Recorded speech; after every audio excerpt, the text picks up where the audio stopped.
E hoje no quadro Questão de Direito vamos falar sobre as mudanças provocadas pela reforma trabalhista que já estão valendo desde o último sábado. Como prometido, estamos aqui no estúdio com o advogado Guilherme Brasil, que vai responder às nossas dúvidas. Bom dia, obrigada pela visita. Bom dia, Clotilde. Bom dia, Márcia. Começamos com a pergunta do André Marques, lá do 40 Horas Ananindeua. Muito obrigada, André, pela sua participação conosco. É uma pergunta bem geral, ele quer saber o seguinte: qual o maior impacto da reforma trabalhista para o trabalhador? O maior impacto, pelo que eu enxergo, da reforma trabalhista para o trabalhador é que existe uma mudança. Hoje, o acordado vale mais do que o legislado. Antigamente, antes da reforma, valia o que estava previsto na CLT. E o acordo coletivo só vinha cobrir o que fosse mais benéfico. Agora não. Sendo acordado, mesmo que seja abaixo do previsto na CLT, vale o que foi acordado entre acordo coletivo de empregadores e empregados. Perfeito. Tem uma pergunta aqui de um telespectador lá de Salinas. Obrigado pela sua participação, não disse o nome, mas disse que é concursado e quer saber se as mudanças mudam alguma coisa em relação a concursados. No caso, ele diz que o contrato dele informa que são 40 horas semanais de trabalho. Por ser concursado, certamente ele deve ser um funcionário estatutário. Por ser estatutário, ele é regido por lei própria, então não é abrangido pela reforma da consolidação das leis do trabalho. Apenas os chamados seletistas. Apenas os chamados seletistas. Perfeito. Temos a pergunta agora do Beto Frota. Obrigada, Beto, pela sua participação.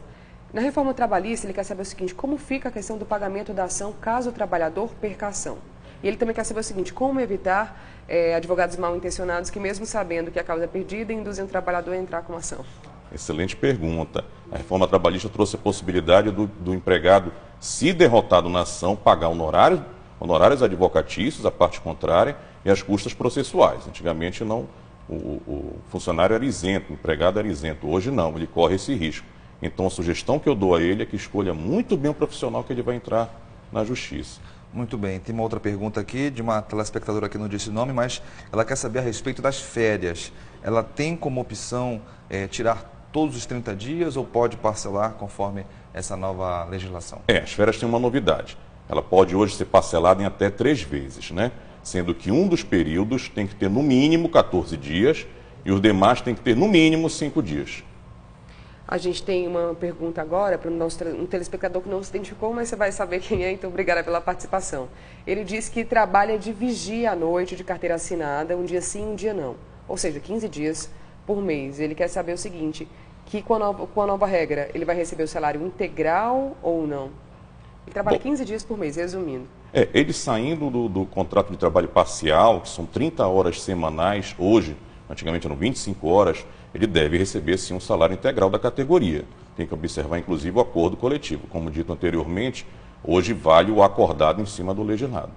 Sobre as férias, surgiu uma pergunta aqui do nosso colega aqui no ponto a respeito desse pagamento, né? Há o fracionamento.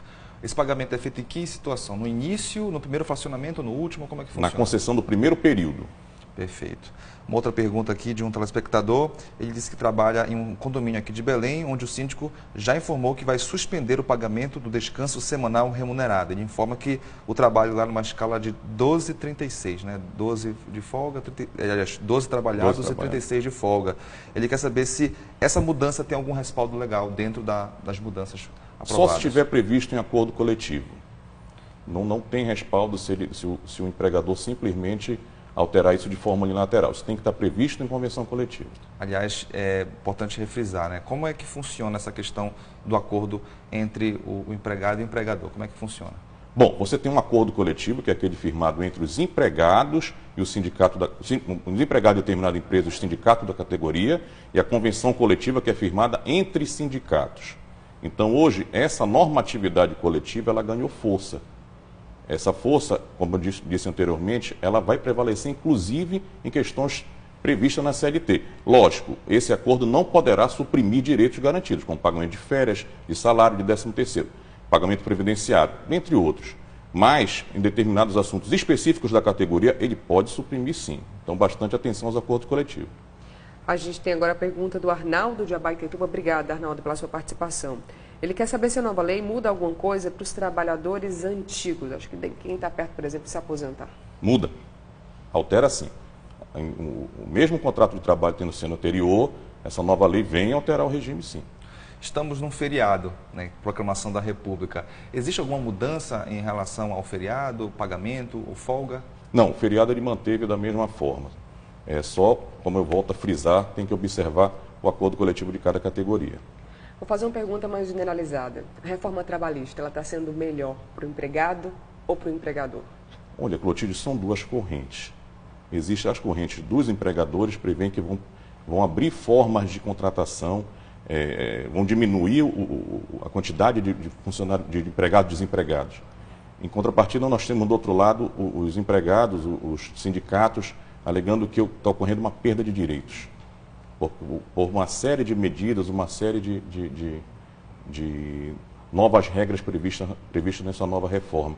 Então, está um empate. O que nos resta agora é aguardar o decorrer dos anos, o decorrer das experiências, para saber se realmente ela foi prejudicial ou não ao trabalhador. Precisamos aguardar para realmente analisar os impactos, digamos Certamente. assim. Por enquanto, atenção. Principalmente para o trabalhador em relação aos acordos. Certamente. Doutor Guilherme, mais uma vez, muito obrigado pela sua participação aqui no Bom Dia Pará. Lembrando que a gente vai continuar com esse assunto na próxima quarta-feira, aqui no quadro Questão de Direito Final. Ainda há muitas dúvidas a respeito dessas mudanças. Com certeza. Estou à disposição. Muito obrigado. Muito obrigada pela visita. Bom feriado. Bom feriado. Obrigado.